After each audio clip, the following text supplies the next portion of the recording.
Amen. Alors, c'est le moment pour nous d'écouter la parole de Dieu. Et ce matin, nous avons au milieu de nous un papa, un des responsables de la communauté des assemblées de Dieu. Mais aujourd'hui, au milieu de nous, il vient là comme un fils de la maison, comme lui-même aime le dire. C'est le révérend pasteur Michel Malonda, pasteur titulaire du centre évangélique Je viens bientôt. Alors que nous l'invitons, nous acclamons le Seigneur.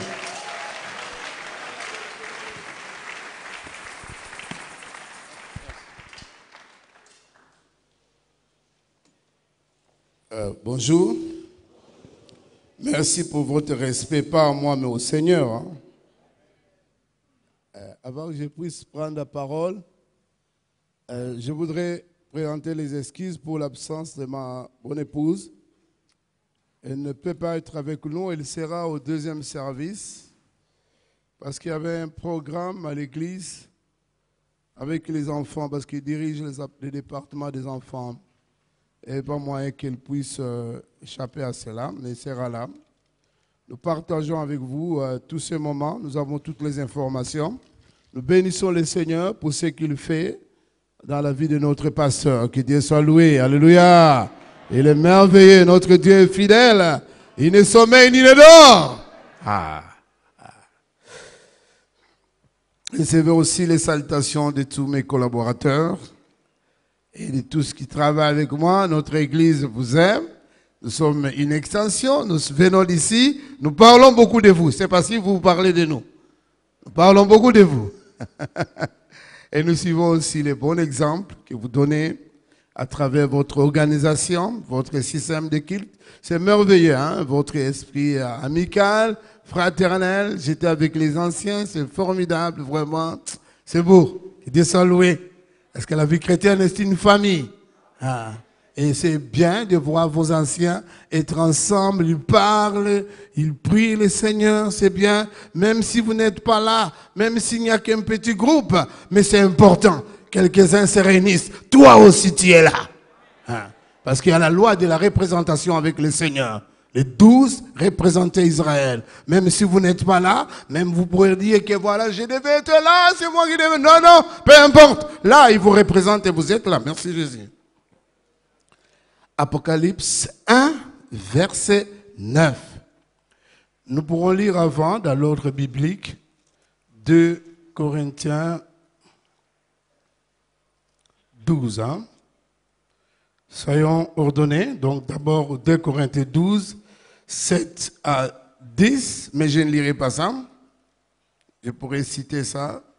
Mais beaucoup plus ma pensée simple. Pour moi, c'est une exhortation. Ma prédication est un encouragement. Pourquoi l'encouragement? Eh bien, nous vivons des temps difficiles. Le monde deviendrait de plus en plus compliqué. Il n'y a pas une situation qui peut vous mettre 100% à l'aise. Il n'y en a pas. Sauf le ciel, quand nous serons auprès du Seigneur. Il n'y a pas, quel que soit, il n'y a pas de prière. Je vois souvent quand nous prions, nous avons l'envie qu'aujourd'hui on prie pour que tous les problèmes terminent. Non! La puissance du Seigneur n'est pas pour nous échapper aux problèmes. La puissance du Seigneur, c'est permettre les problèmes, la confrontation et la victoire. Merci Jésus. Alléluia.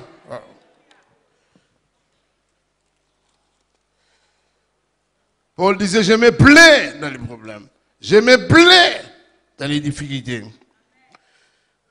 Non pas que nous les voulons, non pas que nous les aimons, mais c'est incontournable. Mon titre ce matin, c'est 3 situations incontournables dans la vie du chrétien. 3 situations que tu ne peux pas, parlons en français plus clair, 3 situations que tu ne sauras pas éviter dans la vie en tant que chrétien. Dans la volonté du Seigneur, on peut les libérer comme ça. 3 situations que Dieu souhaite, veut pour toi. Et tu ne sauras pas les éviter. Apocalypse 1, verset 9. Moi, Jean, votre frère, qui est part avec vous, s'il vous plaît, à la tribulation et au royaume et à la persévérance en Jésus, J'étais dans l'île appelée Patmos à cause de la parole de Dieu et du témoignage de Jésus-Christ. Je fus ravi en esprit au jour du Seigneur et j'entendis derrière moi une voix forte comme le son d'une trompette. Alléluia! Père, merci pour ce moment. Viens, nos âmes soupirent auprès de toi, désirent quelque chose de mieux que seul toi peux donner. Les promesses des hommes, nous avons attendu. Mais combien plus forte raison, Seigneur, à cause de nos insatisfactions, nous avons besoin que toi tu viennes. Ouvre les cieux, Seigneur, descends au milieu de nous et viens en réponse selon tes attentes et selon nos attentes devant toi, car tu es Dieu. Nous avons besoin de toi, Seigneur. Viens sous le sang de l'agneau, au nom de Jésus. Amen. 3 situations incontournables. J'avais parlé de ça. Autrefois, j'ai parlé avec vous à quelle part as-tu. Mais j'aimerais encore permettre à l'esprit de satisfaire ses désirs au milieu de nous. Alléluia. 3 situations incontournables dans la vie du chrétien. Je pouvais aussi dire dans la vie d'un apôtre. Je ne sais pas si tu es apôtre, on n'exclut pas, on accepte le ministère des apôtres. Jean est apôtre. Peut-être tu es docteur, Jean aussi est docteur. 3 situations dans la vie d'un docteur. Peut-être tu es responsable dans une église, eh bien, 3 situations pour toi aussi. Peut-être tu es prophète. Quand le livre d'Apocalypse est écrit, Dieu manifeste en Jean le ministère prophétique. Peut-être tu es prophétique, 3 situations pour toi aussi. Si tu es théologien, 3 situations pour toi encore. Si tu es citoyen congolais, lui il était juif. 3 situations possibles pour toi aussi. Tu ne sauras pas les éviter. J'espère que nous tous, nous nous retrouvons d'une manière ou d'une autre. Hein? Jean, à travers la Bible, c'est un homme multititré. Il est apôtre, il est évangéliste, il est le disciple bien-aimé. Tu es bien-aimé du Seigneur, et bien lui traverse aussi cette situation. Tu ne sauras pas les éviter. Missionnaire, il est ancien, il est apôtre. D'abord, les tribulations. Les tribulations. Dans la pensée biblique, les tribulations, ce sont des souffrances que connaissent les chrétiens à cause de l'hostilité que les chrétiens rencontrent dans ce monde. Vous savez que nous vivons, nous qui avons reçu Christ comme Seigneur Sauveur, nous appartenons au royaume de Dieu. Et à cause de cela, nos principes ne sont pas toujours les mêmes que les principes qui régissent ce monde. Et il y a souvent une confrontation. Et dans la mesure où nous voulons demeurer fidèles à ces valeurs chrétiennes, ces confrontations amènent souvent des insatisfactions, des déceptions, des douleurs, des difficultés dans notre vie. Parfois, on est exclu. Parfois, on n'est pas compris. Parfois, on est critiqué, mal jugé. Non pas que vous soyez mauvais, non pas qu'eux soient mauvais, pas tout à fait, mais parce que nous sommes dans un royaume qui est différent du royaume qui dirige ce monde, quelle que soit sa gentillesse, quelle que soit sa diplomatie, mais leurs principes sont souvent opposés aux principes des valeurs bibliques. À cause de cela, il y a une confrontation. Et cette confrontation, quand nous ne sommes pas fermes, ça amène auprès de nous des frustrations, des difficultés, et que nous pouvons considérer comme étant des tribulations. Jean est parti annoncer l'évangile. Il est apôtre, il a travaillé dans l'église d'Éphèse. On l'amène comme prisonnier. Il a enseigné la parole. Et la parole produit des bons citoyens. Des hommes qui sont intègres dans la loi de l'Empire. Mais voilà, il est amené prisonnier dans une île loin de son pays. Ce n'est pas cela normalement qu'on devait le payer. C'est un résultat qui ne correspond pas au travail qu'il faisait. Mais tout simplement parce que les valeurs de l'Empire ne sont pas pareilles aux valeurs de la vie chrétienne. eh bien, il est mis en prison. Il n'a pas volé, il n'a pas commis l'adultère, c'est pas moi. Il n'a pas commis des actes criminels, mais voilà, il est en prison. Ça arrive, peut-être que quelqu'un aussi s'est dit comme ça. Je suis injustement en prison. Je suis injustement condamné. Oui, ça peut arriver. Tiens bon, tu n'es pas le premier. Un apôtre a souffert de ça. Un évangéliste a souffert de ça. Un théologien a souffert de ça. Des disciples bien-aimés du Seigneur ont souffert de tribulations injustes. Toi, tu n'es pas plus grand que lui. Tu peux les connaître.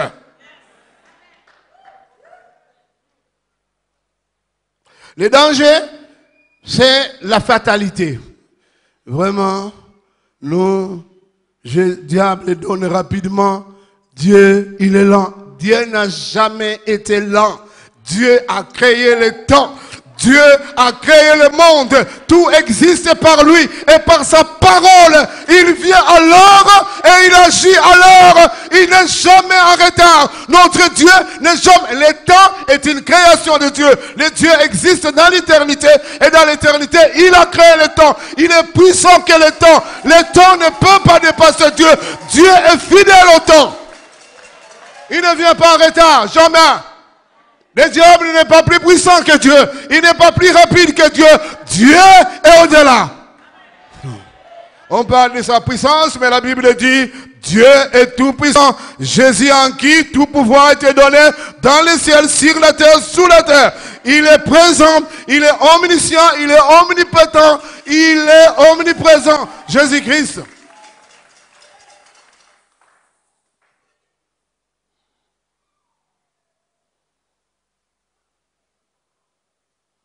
Il n'a rien fait. La pensée aussi de la tribulation, dans la Bible, peut être comprise aussi aux situations qui se produisent dans la vie des croyants, mais qui n'ont pas un rapport avec la situation normale. Des choses qui sont logiquement inattendues. Mais elles arrivent, elles sont là. Qui ne correspondent pas à notre modèle de vie. Mais elles sont là. Elles nous dérangent, elles sont là. Elles apparaissent. Quelqu'un exclu du boulot. Mais il paye honnêtement sa dîme. Mais il a perdu son travail. Une femme est chassée du toit familial. Mais il n'a rien, il est fidèle. C'est l'homme qui est mauvais. Ça arrive. Mais il prie, il jeûne. Et il est arrivé au mariage et il était vierge. Mais ça arrive. Mais qu'est-ce qui se passe? Le Seigneur nous a dit que vous aurez des tribulations, mais prenez courage car je vaincu le monde.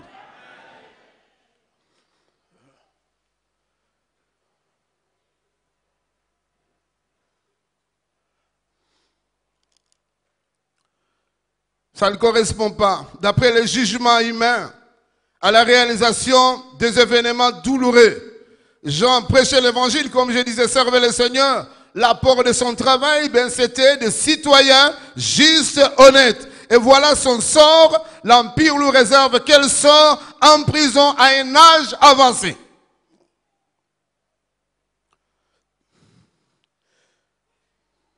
Et vous savez que Paul de même, il était missionnaire, il a été emprisonné plusieurs fois. Mais il servait le Seigneur.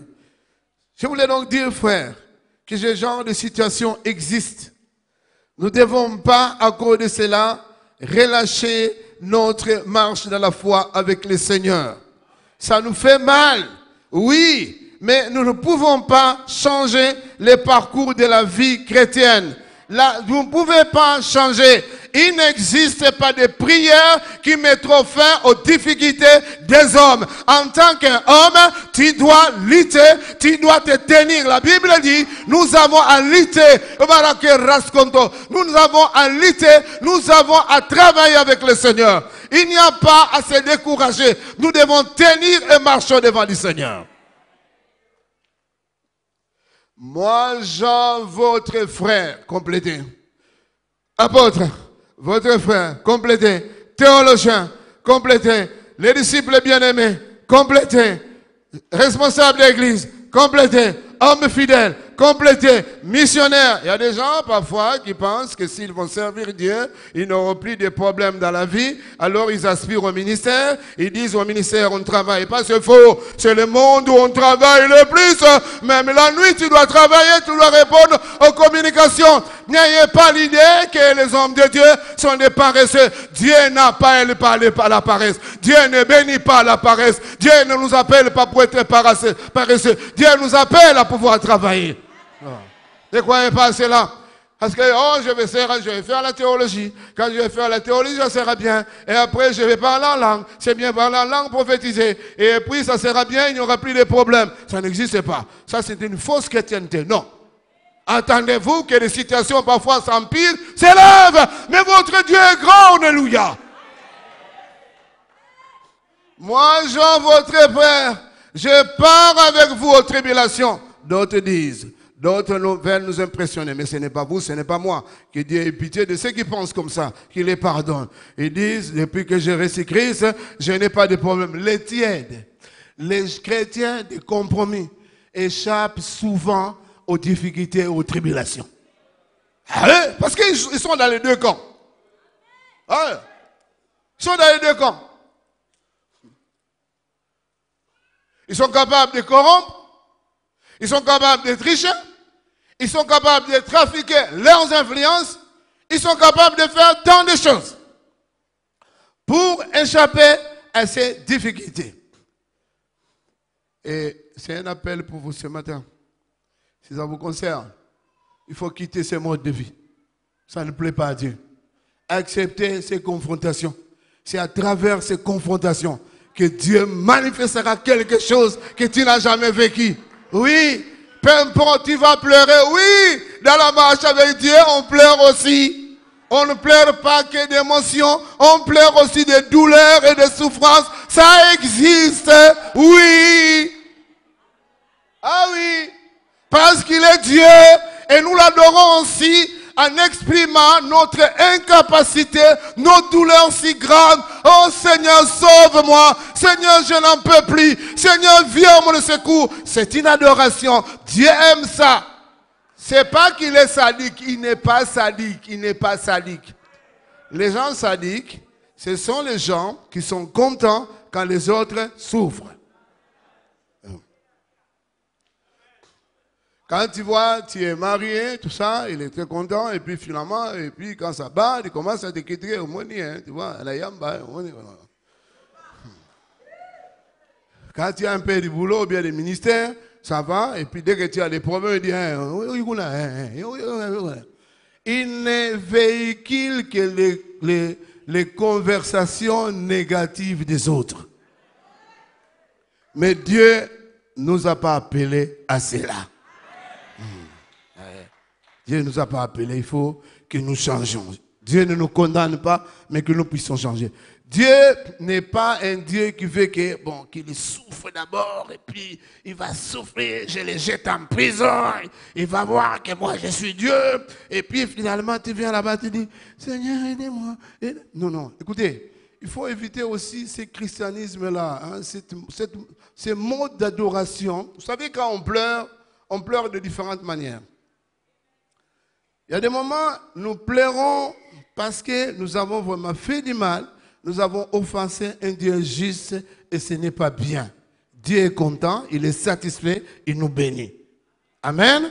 Parce qu'il comprend que nous avons compris la leçon. Mais il y a des moments aussi, nous prions, nous pleurons de désespoir. Inutilement.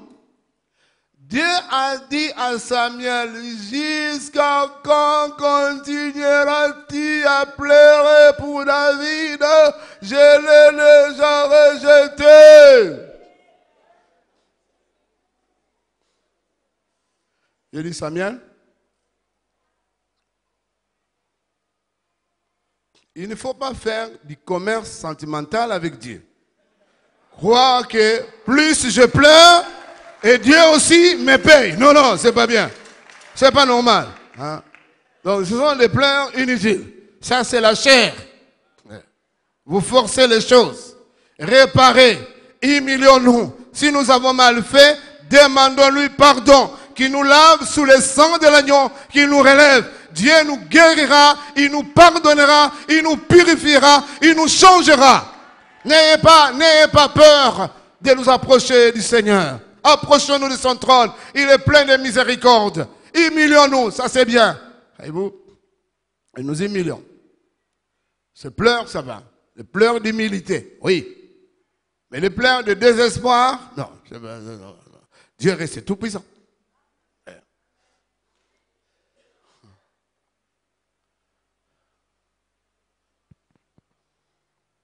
Tribulation. Un deuxième élément, je ne sais pas si vous êtes dans la tribulation, une fois de plus, prenez courage. Il y a un temps pour toutes choses. Vous êtes inscrit du travail, tenez bon. On va aussi vous retourner un jour. Ne perdez pas espoir. Ne soyez pas dans la fatalité déterministe. Oh, c'est fini, pour moi c'est fini, les pays c'est fini. Oh oui, c'est vrai, nous savons, les temps sont difficiles, nous le disons, mais d'autre côté, nous savons aussi que nous sommes des enfants du royaume. Ah oui, ah oui, ah oui, ah oui, ah oui. Il a protégé son peuple pendant 40 ans dans le désert. Je ne sais pas s'il y a un pays qui peut le faire. Il a nourri pendant 40 ans dans le désert. Dans un endroit où personne n'est passé. Dans une terre qui était inconnue. Mais il a protégé son peuple. Il est capable de nous protéger, quels que soient les temps difficiles. C'est pourquoi, comme nos anciens ont dit, que nous avons le devoir de passer du temps pour prier pour nos vies, prier aussi pour notre pays. Vous savez, c'est notre devoir. L'Église a le devoir de prier pour le pays, pour tous qui sont élevés en rang. Là, nous exerçons notre sacerdoce, ministère d'intercession. Ce n'est pas à nous de porter le jugement en tant que chrétiens, mais c'est à nous de prier. Quand nous prions, le Seigneur est capable de donner des résultats au-delà de ce que nous attendons. Et prions aussi en étant libérés de nos passions injustes, de nos passions partisanes. Je veux celui-ci, je veux celui-là. Ça, c'est charnel. Priez le Seigneur pour la bonté de votre pays. Alléluia. Le deuxième état, c'est l'expérience du royaume. L'expérience du royaume. Jean reconnaît une chose que souvent nous oublions. C'est vrai, il est prisonnier. C'est vrai, il n'a pas la capacité de brandir sa cause pour qu'il soit libéré. Qu'est-ce qu'il peut faire? Il est vrai qu'il est amené loin de sa patrie. Il est vrai qu'il ne saura pas sortir là de lui-même. Mais il reconnaît que malgré toutes ces peines, Dieu règne. Dieu est au milieu de lui. Le ciel est ouvert. Dieu lui montre la vision du temps de la fin. Dieu lui montre Jésus-Christ glorifié. Il comprend une chose, qu'il y a les tribulations, mais c'est possible qu'il y ait une tribulation, mais Dieu aussi, en même temps, il est en train d'agir. Il y a, la Bible dit, la mort agit, la vie aussi agit. Il y a les tribulations, mais Dieu règne. Il y a le mal, mais il y a le bien. Il y a Satan, mais il y a Jésus. Il y a toutes ces choses, mais Jésus est supérieur. Quand vous dites Amen, ce n'est pas le fanatisme, c'est l'adoration. C'est pas moi, c'est pas ma parole. Oh, si c'est dans ma parole, j'aurais dit autre chose. Hein? C'est la parole de Dieu. C'est pourquoi, frère, quand nous chantons, chantons aussi avec joie. Quand vous chantez, vous dites quoi? Kolela, c'est pleurer comme ça, ou bien dans le sens que je te mets à part, tu n'es pas autre chose, tu es différent, il n'y a pas autre chose pour toi, pour moi que toi, tu peux tout, Jésus-Christ, je viens à toi. Ce n'est pas dans le léla de, il ne peut plus, il est incapable, il est mort, il est resté dans la tombe, la méchanceté a vaincu. Non! Jésus est sorti vainqueur du tombeau. Il règne. Le véritable règne appartient au Dieu au siècle des siècles. À lui le règne, à lui la puissance, à lui la gloire. Qu'importe le mal qui existe, mais en tant que des chrétiens, nous devons reconnaître que Dieu est celui qui règne. Il nous a donné un cœur nouveau pour pardonner les gens. N'est-ce pas le cœur? N'est-ce pas le royaume de Dieu? N'est-ce pas le royaume de Dieu? Hein? Dieu règne. L'expérience du royaume. Mal payé, mais je vis. Pas de salaire, mais tu as la vie. Rendez grâce à Dieu. Rendez grâce à Dieu. On peut te donner, vous savez, par la grâce du Seigneur, j'ai travaillé dans une société qui gère les aéroports. Dieu m'a donné à tirer beaucoup de leçons. Une des leçons que je ne pourrai jamais oublier. Beaucoup de cadavres viennent de l'aéroport de Njili pour ici. De l'argent investi pour aller soigner des malades à l'étranger. C'est l'expression de l'amour des membres de famille pour que leurs malades soient guéris. Mais vous savez, la vie appartient à Dieu. La vie appartient à Dieu. Malgré tout cela, les gens viennent morts. Et je ne sais pas maintenant si la fréquence a diminué, mais je me rappelle à l'époque où vraiment, tous les mois, des cercueils, tous les mois, oh Dieu, aie pitié. Aie pitié. Aie pitié. L'argent ne te donnera pas la vie. Les diplômes ne te donnera pas la vie. Tes relations ne te donneront pas la vie. La vie appartient à Dieu. Et la vie qu'il nous donne, nous enfants de Dieu, c'est la vie qui est une manifestation du royaume des cieux. Car le royaume des cieux n'est pas le manger, le boire, n'est pas les habits, les salaires, n'est pas les mariages ou les voyages. Le royaume des cieux, c'est la justice, la paix et la joie en Jésus-Christ. Je n'ai pas, mais je peux louer mon Dieu. Je peux, mais je peux louer mon Dieu. Je manque, mais mon Dieu règne. Je n'ai pas, mais je loue mon Dieu. Célibat depuis longtemps, mais mon Dieu est vainqueur. Chômeur, mais mon Dieu est vainqueur. Je vais le louer. Alléluia. La Bible dit Dieu siège au milieu des louanges. Je ne vais pas vivre parce que je manque. Mes émotions ne seront pas parce que je n'ai pas. Mes émotions ne seront pas parce que je n'ai pas de mari. Mes émotions ne seront pas parce que je n'ai pas de salaire. Mes émotions à cause de Jésus-Christ, le royaume de Dieu qui est vivant au siècle des siècles. Vous savez, Dieu, il nous connaît. Dieu connaît ces gens. Il voulait, comme toi, t'amener à des dimensions comme nous chantons mon soussou. Et dans la manifestation de ce ministère, il fallait qu'il passe là, afin qu'il travaille son cœur et qu'il soit manifesté pour lui un service de prophète.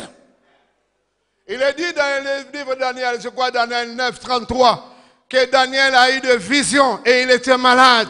Il arrive dans la vie de beaucoup de chrétiens, moi et toi, que pour que Dieu puisse faire sortir quelque chose qui puisse passer à un temps de crise, de difficulté, afin qu'il puisse sortir quelque chose de meilleur.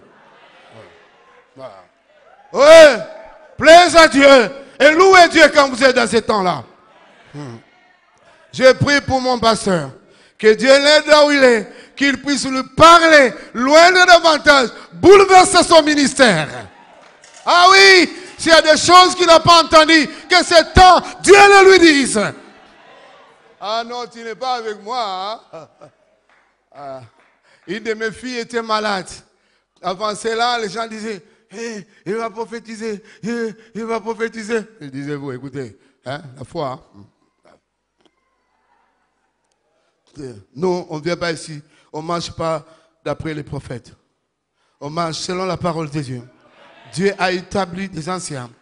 Et la direction de l'Église appartient à eux.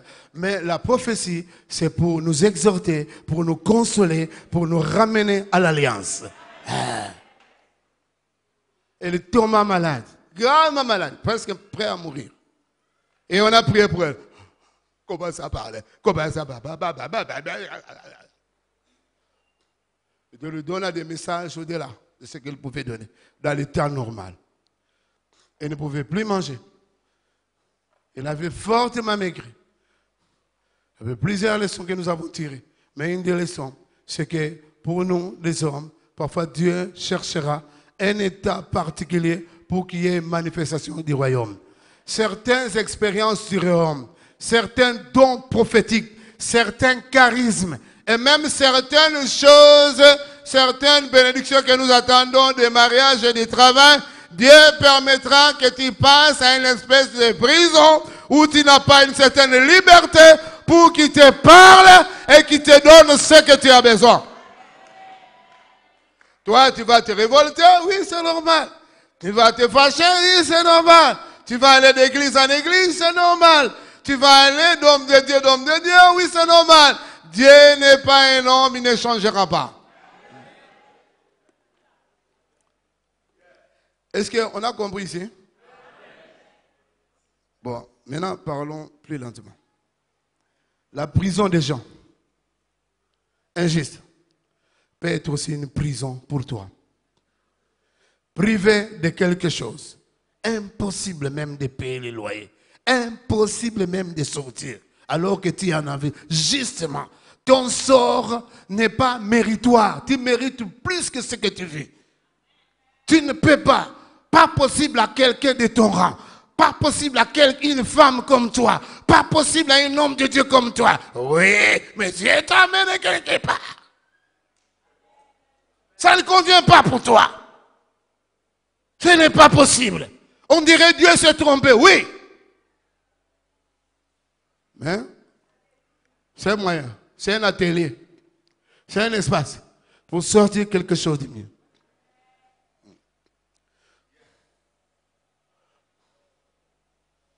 Il faut que tu passes là. Je ne suis pas ami des souffrances. Je lutte, j'ai lutté. Dans ma vie, j'ai fait les arts martiaux. Si je vois quelqu'un de grande taille, on me fait des pompes, j'étais chrétien, mais à ce moment-là, j'avais abandonné. J'ai laissé. Vous savez, l'évangile, nous les gens qui croient que la parole de Dieu est la Bible est la parole de Dieu, nous aimons lutter. Et j'aime lutter, j'aime travailler.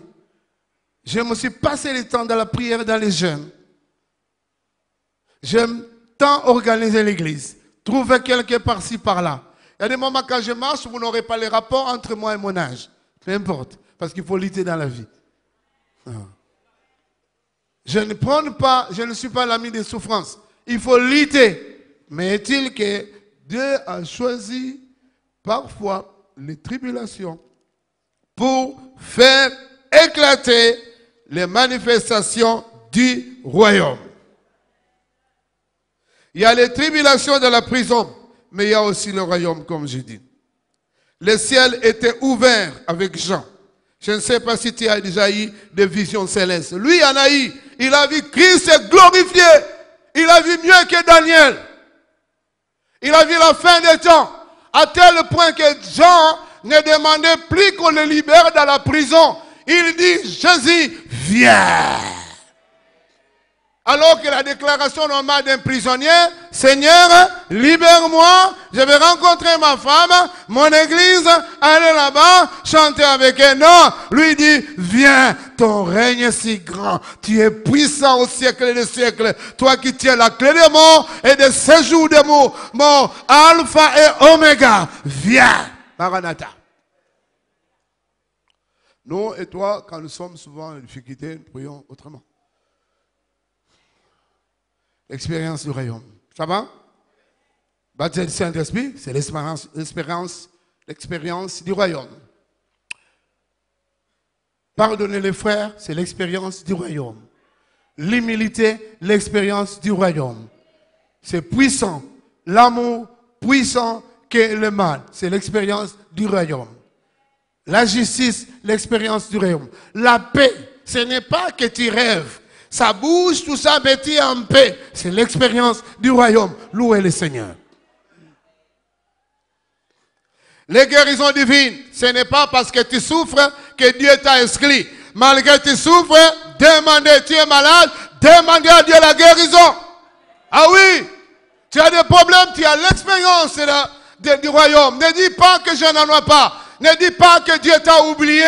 Tu es dans le problème, demandez, il te délivrera. Ne dites pas que ça sera toujours comme ça. Non, il y a un temps pour toutes choses.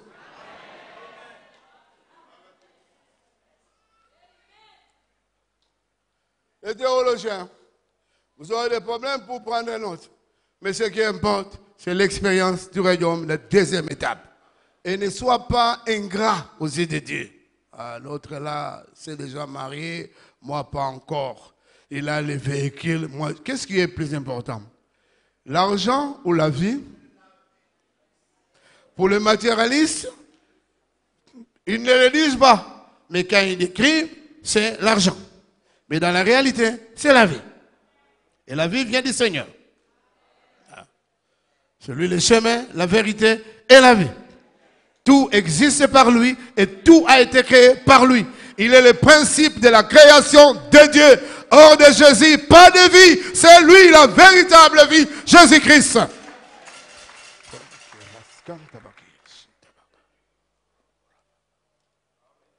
Les exemples me manquent à cause du temps. La fille de Naaman, c'est captive qu'elle lira clairement à sa maîtresse. Captive, hein? Quand il était libre, il ne pouvait pas. Mais captive, oh, si mon Seigneur allait en Israël, le prophète le guérira de sa maladie. Voilà une inspiration prophétique, une manifestation charismatique. La puissance du Saint-Esprit se manifeste auprès d'une personne captive. Paul a écrit plusieurs épîtres pendant qu'il était en prison. Dieu a fait pour lui un grand travail pendant qu'il est en prison. Oh, toi mon frère, une fois de plus, je ne cesserai de dire cela. Que Dieu fasse sortir quelque chose dans ton état actuel. Terminons la persévérance. Alléluia. Et notre papa nous a dit de persévérer. C'est ça, hein? Persévérer. Il faut persévérer. Suivez bien. Il faut persévérer. Celui qui est dans les tribulations ne dise pas que pour moi c'est fini. Ça changera. Celui qui expérimente le royaume ne doit pas dire que pour moi c'est fini, j'ai déjà des diplômes de la sainteté. Ça n'existe pas. Notre puissance, c'est par le Seigneur. Quand nous respectons les normes, nous sommes dans la protection. Si vous quittez les normes, vous êtes exposé. Ah oui, quel que vous soyez.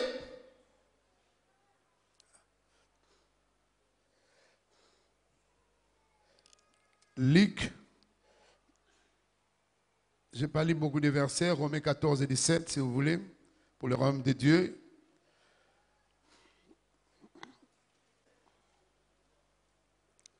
Et nous avons aussi un passage de Luc. Et n'oubliez pas que cette année est une année sabbatique. Hein? Une année sabbatique. Nous sommes venus ici en 96. Plus 7, c'est 2003. Plus 7, c'est 2010. Plus 7, c'est 2017. C'est une année de repos prophétique. Excusez-moi, ce comptage. Le 7e jour, c'est un jour sacré. Dans l'année de Daniel, le prophète, 7 ans font une semaine. Et le 7e jour, on s'est reposé. Dieu donnait suffisamment pour que le peuple en jouisse tout en étant dans le repos. La terre devait se reposer. Plaise à Dieu que vous et nous puissions jouir de cette année du repos. Et là où Dieu aussi remplisse notre bien-aimé du repos qu'il lui donne, et un repos physique. Parce que nous avons encore besoin de lui, pas encore un repos éternel dans le Seigneur Jésus-Christ.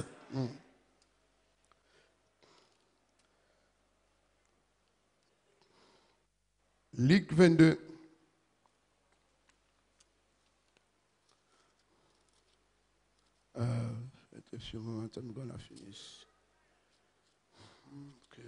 Verset 28.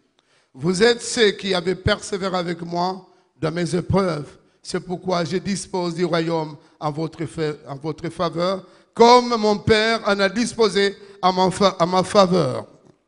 Et la faveur du Seigneur, le Dieu de l'histoire, il nous recommande aussi à tenir, à ne pas laisser la situation de tribulation nous dominer. À ne pas dire que voilà, l'expérience de bénédiction est tellement si grande que moi, je chante bien, bon, il n'y a pas de problème. Non!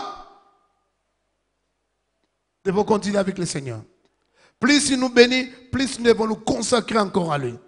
Plus nous avons l'expérience du royaume, plus nous devons encore augmenter nos heures d'intimité avec Dieu, nos heures de prière, plus nous devons avancer avec lui. Au lieu de cesser. Et Dieu disposera du royaume à notre faveur. Du royaume dans votre ministère. Du royaume, de l'expérience du royaume dans votre vie. Dans la famille, dans la confrontation des forces sataniques. Dieu fera au-delà. Dieu disposera du royaume, de sa puissance concernant ta maladie.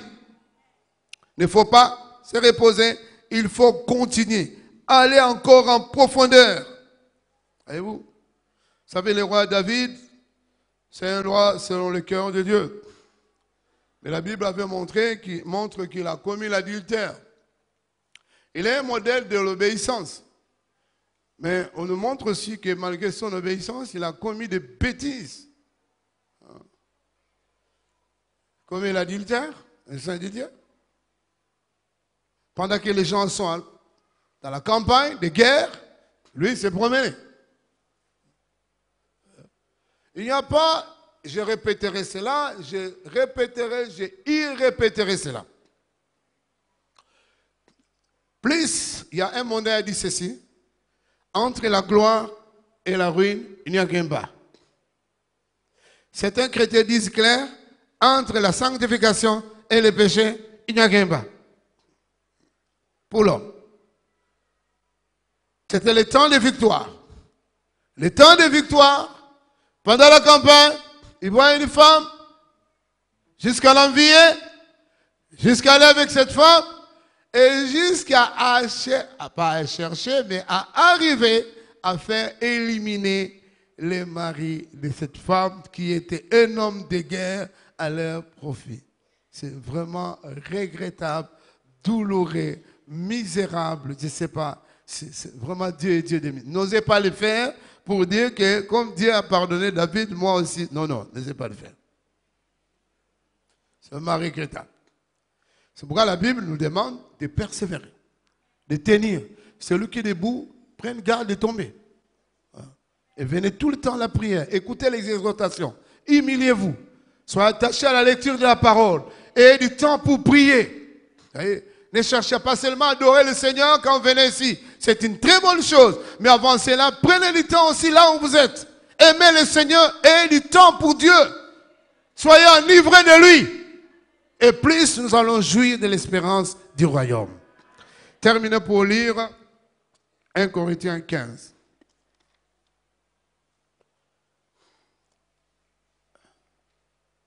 Aïe. Ça y est, merci Seigneur. Oreste frère. Oreste frère. 58. Ainsi mes frères, bien-aimés, soyez fermes, inébranlables, travaillant de mieux en mieux à l'œuvre du Seigneur, sachant que votre travail ne sera pas vain dans le Seigneur. Merci Jésus. Merci Seigneur. Nous avons les yeux fermés. Quelqu'un ce matin, remerciez d'abord le Seigneur pour cette parole. Oui. Dieu ne mérite pas ça. Dieu ne convient pas à cela. Dieu mérite plus que cela. Il mérite plus que cela.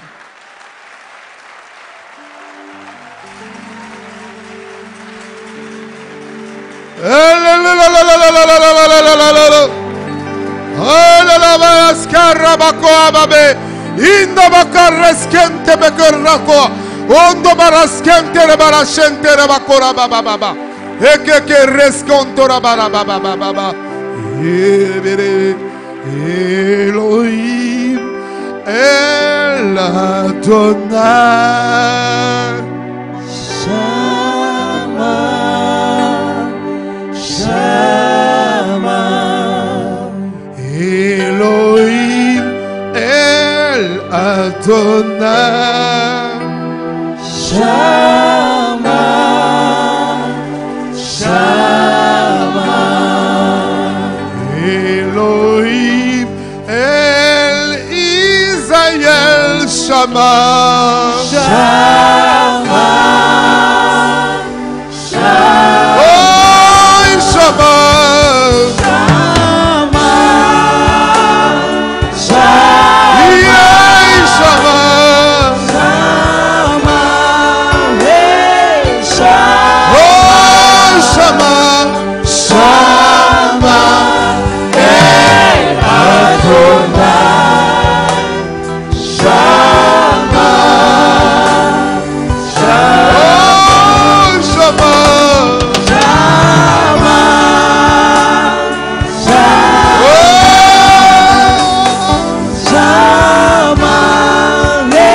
sait que tu es dans les tribulations. Rende-lui grâce, bénissez-les.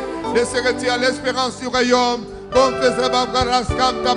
Demandez à Dieu la force de persévérer.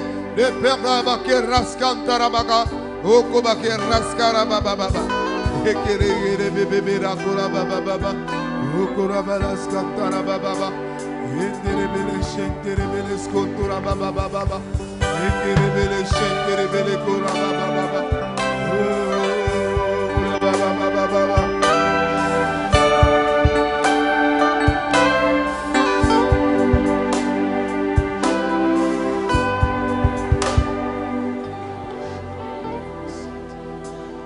Je voudrais prier pour toi. Lève seulement ta main là où tu es. Dieu t'a touché en quelque chose. Dieu n'est pas limité par des formules. Dieu n'est pas limité par la formule. Mais Dieu veut agir. Seigneur notre Dieu, tu connais les besoins de ton peuple. Comme il est dit dans la parole, un peuple innombrable, aux besoins multiples, Seigneur, qui pourra donner satisfaction à ses réponses. Sinon qu'à toi, ô Dieu d'amour. Tu connais les tribulations dans lesquelles nous vivons. Tu connais, Seigneur, l'expérience du royaume. Tu connais la nécessité de persévérer. Tu connais ceux qui sont tombés, ceux qui marchent dans l'horreur du péché. Mais ce matin, ils sont venus auprès de toi. Accepte de les pardonner. Accepte de les conduire dans tes voies, Seigneur. Ma prière aussi pour toute personne qui est malade ce matin. Seigneur, étends ta main dans toute attente auprès de toi ce matin. Toi qui ne dépends aucune formule, Seigneur, agis afin qu'il y ait guérison. Agis afin qu'il y ait délivrance. Agis afin qu'il y ait solution. Agis afin qu'il y ait la main d'attente, la réponse aux questions données. Agis afin qu'il y ait salaire. Agis afin qu'il y ait un scolaire, qu'il y ait paiement pour tout ce qui attend, que ce soit les fonctionnaires et les enseignants, car nous voulons mieux que tout ce que nous pouvons penser comme des hommes. Étends ta main, Seigneur, bénis ces peuples et bénis chacun de nous dans les précieux noms de Jésus.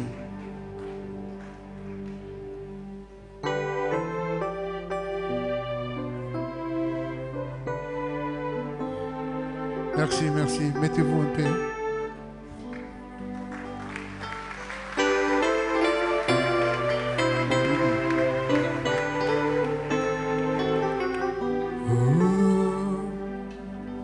Nous avançons dans l'attitude de prière. Je termine par un appel. Les yeux fermés, inclinés, dans la présence du Seigneur. Quelqu'un ce matin veut-il donner sa vie à Jésus-Christ? Là où tu es, lève ta main, s'il vous plaît. Merci mon frère.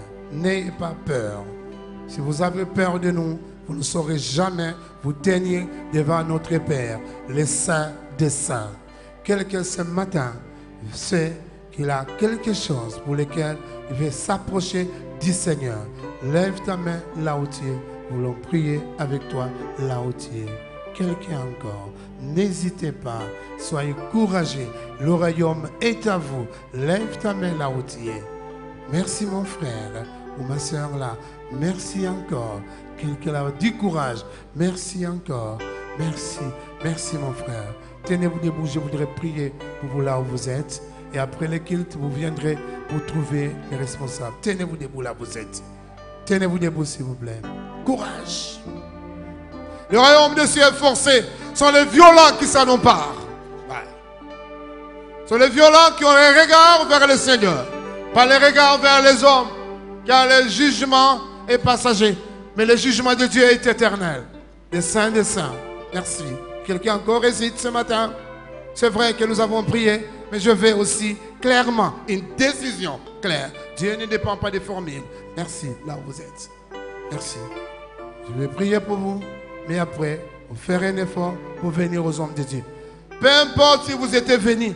Peu importe, vous reviendrez encore. La Bible dit, et maintenant encore, revenez-moi, revenez encore à moi. Revenez encore, revenez. Même si la deuxième fois, la troisième fois, l'homme de Dieu ne va pas vous condamner. Il va vous exhorter. Que Dieu vous bénisse. Seigneur notre Dieu, te recommandons le bien-aimé sur leurs attentes dans la communion et la vie avec toi. Car tu es Dieu et autre toi, il n'y a personne. C'est toi le Dieu qui pardonne. C'est toi le Dieu qui relève de chute. C'est toi, par le sacrifice de Golgotha, qui ramène ton peuple auprès de toi. Tu connais les besoins les plus profonds de nos frères, car ils se tiennent auprès de toi, non pas auprès de nous, car c'est toi qui as reçu le pouvoir de juger les vivants et les morts. Seigneur, nous te prions que ta grâce demeure auprès d'eux avec leurs attentes, que tu sois leur Seigneur et leur Sauveur. Nous te bénissons, Seigneur, au nom de Jésus. Amen.